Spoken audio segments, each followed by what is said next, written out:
All right, welcome back. So we are down to our final day of TI10 group stage. Day 4, of course, where most of Group A is pretty much done. Well, they only have one series left, actually. Only one team is actually finished. That is Alliance. They have no more games left. They're finishing 8th place in Group A. As for the rest of the group, there's still one game remaining, and we're going to work our way through it. Same thing for Group B. They actually have 2 sets of matches, or 2 sets of series remaining. So, starting with our schedule at 10 a.m. local time in Bucharest, we start off with Group B, where we have PSG LGD taking on Team Elephant.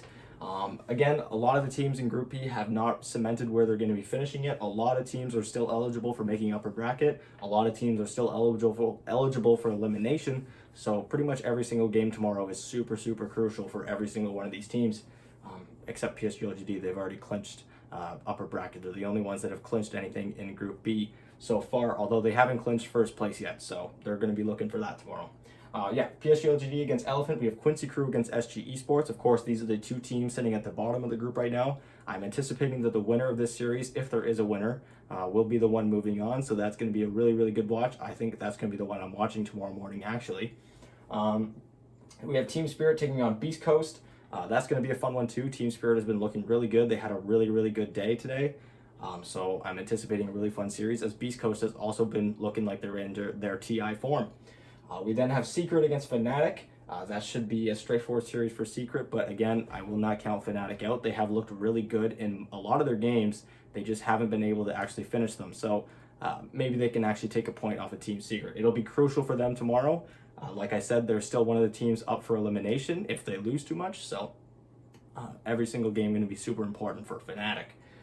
Next up at noon, we go back to Group A, where we have our last set of matches for the group.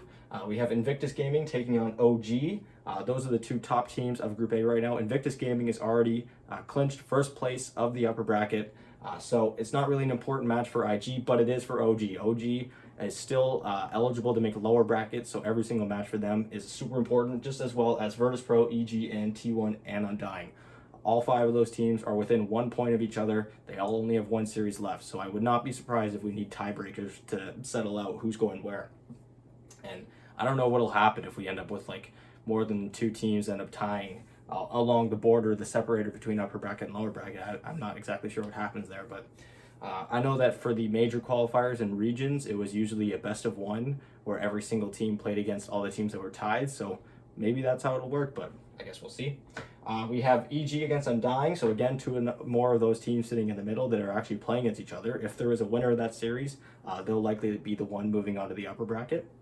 Virtus Pro against Aster. Aster, again, has already clinched themselves at 7th place. They're not moving, but Virtus Pro needs these points. And T1, again, another team that needs points, but luckily they're playing against Thunder Predator. So not going to count Thunder Predator out entirely, but there's a good chance that T1 is going to get 2 points there. So they're going to be hopefully looking at an upper bracket finish. And then finally, to end our group stage at 2 p.m. local time, we go back to Group B, where we will have Secret against Vici, which is going to be a super fun match, because that's probably going to decide who finishes 2nd or 3rd place, assuming that PSG LGD maintains first. We have PSG LGD against Beast Coast. That's also going to be crazy, because as much as PSG LGD has been favored, Beast Coast is the team that has just been chaotic, and they even took a game off the Secret. They're one of the only teams that took a game off. Actually, I think they 2-0'd Secret. Yeah, they did. So they've shown that they're able to take some games off of the best teams in the world. Let's see if they can do it with PSG. Elephant versus Quincy Crew. Super crucial for Quincy Crew that they get some points tomorrow, as they are up for elimination. And then Team Spirit against SG Esports. That's going to be a tough one for SG, but again, they need every single point they can get. So if they want to keep their TI dreams alive, they really got to go for them. For a quick rundown of the standings, because I already went through it a little bit more in depth in my review, we have Invictus Gaming, who have already clinched upper bracket and first place of Group A. We then have OG, VP, EG, T1, and Undying, all sitting in the middle, all within 1 point of each other with only 1 series to go. We don't know who's ending where yet, so it's going to be intense tomorrow. And then we have Aster and Alliance, who have already made it to the lower bracket. They're stuck there. They're not going to get eliminated, not making upper. And then Thunder Predator is the first team to be eliminated from TI10. For Group B, PSG LGD has already clinched upper bracket. However, they are not clinched in first place yet. We then have Vici Gaming, Secret, and Beast Coast currently sitting in the upper bracket slots. But Elephant and Spirit are right behind them with 6 points. And then we have Fnatic, Quincy Crew, and SG, who are not in contention for upper bracket, but they're also not safe yet. Any of those teams could be going home. Fnatic does have a 2-point advantage over the rest of them, but at the same time, Fnatic has played one more series than those two other teams, so it's entirely possible that they get caught. Just for some extra notes before we get into fantasy, like I've already mentioned, Alliance is done for the tournament, so do not grab any Alliance players for your fantasy. You will not get any points from them. I'm curious if they're actually even eligible to be picked, even though they're eliminated. And then Vici and Fnatic are the only teams from Group B that are only playing once. So maybe avoid grabbing anyone from those two teams, which is unfortunate because Vici has been a top point producer for me at least. I've been grabbing Ori and Poyayo quite a bit, and I've been having a lot of success with them. As for my fantasy picks, for cores, my top picks, of course, I'm going to be taking teams from Group B that are playing 2 series tomorrow, and I'm also going to be leaning towards the teams that are having a little bit easier schedules, as usually winning teams have better performances fantasy-wise, and I'm also going to be choosing from teams that have also been producing a lot of fantasy points to this date. My top contender for cores right now are going to be Ame and Yoris. Ame traditionally has been doing quite well fantasy-wise. He's also playing on PSG LGD, one of the best teams in this group. Yoris as well is another one that's been doing quite well for himself, even though Elephant has maybe been a little bit middle of the road. He's generally been doing quite well fantasy-wise. Some other good picks, Yataro. Team Spirit has a pretty light schedule tomorrow. I believe they're only playing, they're playing against SG Esports and Beast Coast.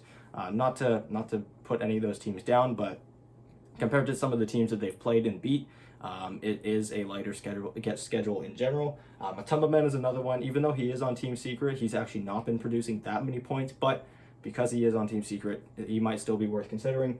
K1 from, of course, Beast Coast, Hector. The only reason I have him lower on my list is because they are playing against PSG LGD tomorrow, and I'm not super certain on how well they're going to be doing, but I thought I'd throw him on the list anyways. And then finally, we have Yawar.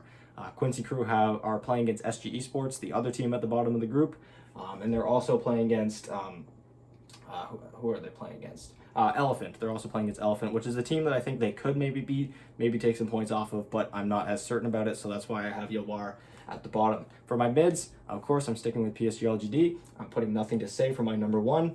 Right underneath him, though, I have Nisha, because Nisha, as opposed to Matama-Man on Team Secret, has been making a lot of points. Nisha has been one of the top point producers from the mid lane.